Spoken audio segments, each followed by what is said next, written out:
Estamos de volta com o seu programa em Foco aqui na Rede Premium TV. Muito obrigado pelo carinho e a audiência de sempre. A gente segue sempre nessa sintonia todos os dias ao meio-dia, com reprise às 22 horas. Se você não conseguiu acompanhar nosso programa ao meio-dia, pode também acompanhar às 10 horas da noite. Lembrando que todo o conteúdo exibido pela Rede Premium, de toda a programação, você também confere através da nossa plataforma digital pelo redepremiumtv.com.br em tempo real, 24 horas por dia, 7 vezes na semana. E o que você não viu, depois pode ver no nosso canal do YouTube. Siga também nossas redes através do @RedePremiumTV. Hoje nós estamos em foco com o Dr. Ernesto Rezende. Ele é especialista em direito civil, atuante na área de família e sucessões, direito imobiliário e condominial desde 1979. São 40 anos na área. Dr. Ernesto é também mediador corporativo e sócio fundador do Instituto Mediativa de Mediação, além de docente e coordenador em outras instituições. O doutor também dá aula, né, doutor Ernesto? Dou aula de mediação de conflito. Muito bem. E a gente está falando do uso capião. Exato. Né? Tem muita gente ligando a TV agora, acompanhando o segundo bloco, não pegou o primeiro. Doutor, pode dar mais uma palhinha para quem está pegando agora? Então, nós estávamos falando das formas de uso capião e procedimento de um processo de uso capião judicial. É possível também reivindicar essa propriedade por intermédio de um processo extrajudicial junto ao cartório de registro de imóveis. Então, isso segue esse movimento que existe no Brasil e no mundo todo de tirar o máximo possível a resolução dos conflitos do judiciário. Porque nós temos aqui no Brasil hoje 100 milhões de ações em andamento. É muita coisa, os juízes não dão conta disso. Então, hoje é possível fazer inventário e divórcio no cartório, no tabelião e também a uso capião. Então, no uso capião, o ocupante do imóvel, o possuidor, vai entrar com um pedido junto ao cartório, apresentar uma planta assinada por um engenheiro, com CREA, e, se possível, da mesma forma que eu falei na questão do uso capião judicial, também pegar a assinatura dos confrontantes e, se possível, da pessoa que consta como proprietário original do imóvel no registro de imóveis. Se tiver toda essa concordância, tiver apresentado todos os documentos, é um procedimento relativamente rápido e aí é transferida a propriedade, então, formalmente para esse possuidor. Se houver, por exemplo, necessidade de intimar o proprietário original, o cartório vai tomar essa providência e, se houver oposição desse proprietário, o cartório vai encaminhar isso para o judiciário. Aí a necessidade de fazer judicialmente, porque no extrajudicial um dos requisitos é de que não haja oposição ao pedido. Uma maneira também de demonstrar a posse, e para ganhar tempo, é fazer o que a gente chama de ata notarial. Então, os cartórios, eles são uma concessão do poder público. Essa concessão é exercida por um particular e é uma coisa muito séria, porque o titular do cartório ele tem o que a gente chama de fé pública. Então, por exemplo, eu tenho a posse de um bem e eu quero demonstrar essa posse, eu vou fazer, então, contratar um cartório que vai mandar um funcionário para constatar de que realmente eu tenho essa posse, eu posso demonstrar isso com correspondência, testemunhas, e o funcionário do cartório vai lavrar essa ata notarial. Então, isso é um documento que tem fé pública e que poupa muito tempo para ter que provar essa posse. E dessa forma eu regularizo a minha propriedade. Quer dizer, é muito melhor, muitos advogados têm dito, acho que o doutor também concorda, da gente procurar resolver as coisas fora do âmbito judicial, né? Trazer para o cartório, no uso do capião, ou até mesmo no extrajudicial. Isso vai poupar tempo e dinheiro. Uhum. Qual que é a grande vantagem hoje da pessoa resolver extrajudicialmente as demandas? É sair do judiciário, porque como existe hoje um acúmulo muito grande de processos, então o processo sempre vai ser muito lento e ele está sujeito a uma série de recursos. Então, depois de obter uma sentença, por exemplo, o juiz concedeu a propriedade para o possuidor do imóvel. a parte contrária não concordou com aquela decisão, ela vai entrar com recurso. Então é praticamente um novo processo que vai se iniciar e é mais tempo que vai se despender aguardando a decisão em segunda instância. Em determinados casos é possível até ir para a terceira instância, que é em Brasília, no Superior Tribunal de Justiça ou no Supremo Tribunal Federal. Muito bem. E aí vai anos, né? E aí são anos, vários anos. E a fila está muito grande, não? A fila é grande, os processos não andam. Hoje nós temos hoje um novo Código de Processo Civil, que é a lei que regulamenta o processo. Ele entrou em vigor em março de 2016. Então foram suprimidos vários recursos, se extinguiu a burocracia que era inútil no processo, no código anterior, para agilizar o andamento. Mas ainda assim uma ação não demora menos do que 3, 5 anos no mínimo. É verdade. Eu me lembro que eu era estagiário e que eu tinha que ir até o cartório para ficar tirando cópias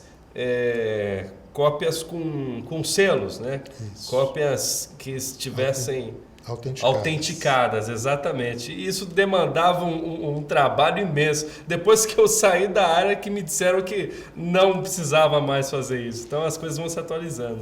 Hoje em dia existe esse movimento de desburocratização e o processo hoje também, a gente chama de processo eletrônico, então quase não há mais necessidade de ir ao fórum. Então de 2013 em diante, os processos são eletrônicos, você ajuiza a ação por intermédio da internet, não precisa mais ir até o fórum. Então, por exemplo, eu tenho um prazo para cumprir, o juiz determinou que eu junte um determinado documento, eu tenho que fazer isso em 5 dias. No processo físico, que é anterior a 2013, eu tenho que fazer uma petição, protocolar no fórum, o fórum funciona até às 19 horas.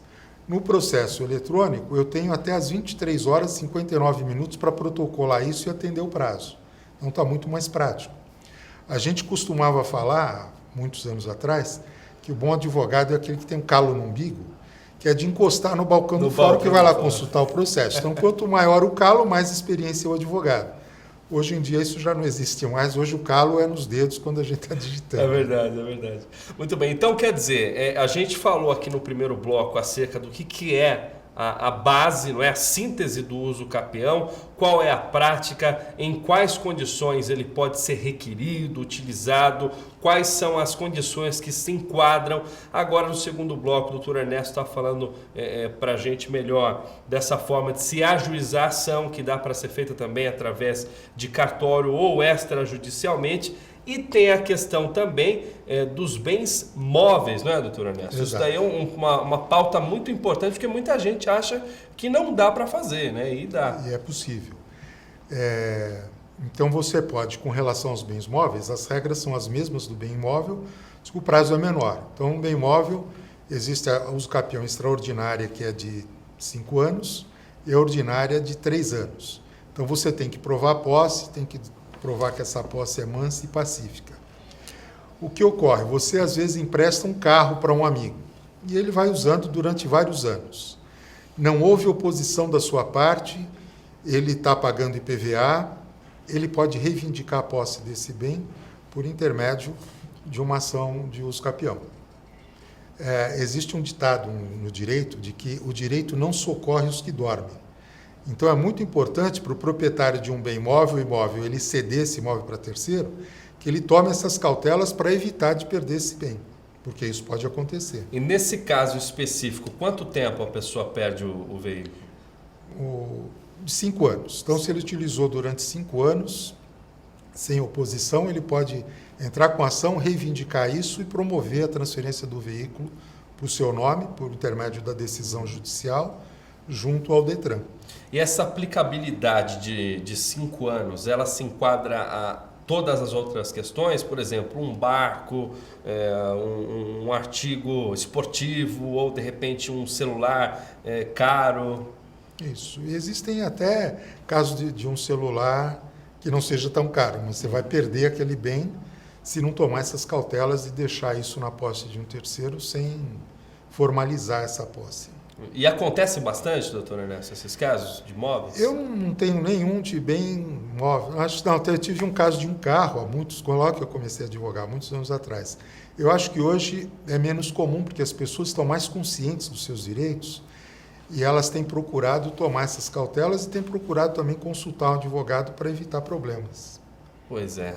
Isso é essencial. O tempo todo, né? Exatamente. A gente tem que prestar atenção e aí a gente vai reforçar a importância de procurar sempre um especialista da área, seja qual for o problema, né? As pessoas, elas têm o hábito, acho que pelo menos aqui no Brasil, não sei como é em outras culturas e outros países, mas aqui a gente vai consultar sempre as pessoas erradas, vai pedir conselho para quem não deve. Se você quer passar em um vestibular, você vai perguntar para quem teve fracasso, em vez de perguntar para uma pessoa que sabe ensinar, que é da área. Se a pessoa quer fazer um investimento financeiro, ela, em vez de perguntar para quem é da área da economia, ela vai trocar uma informação com um rapaz que está cortando a carne lá no açougue.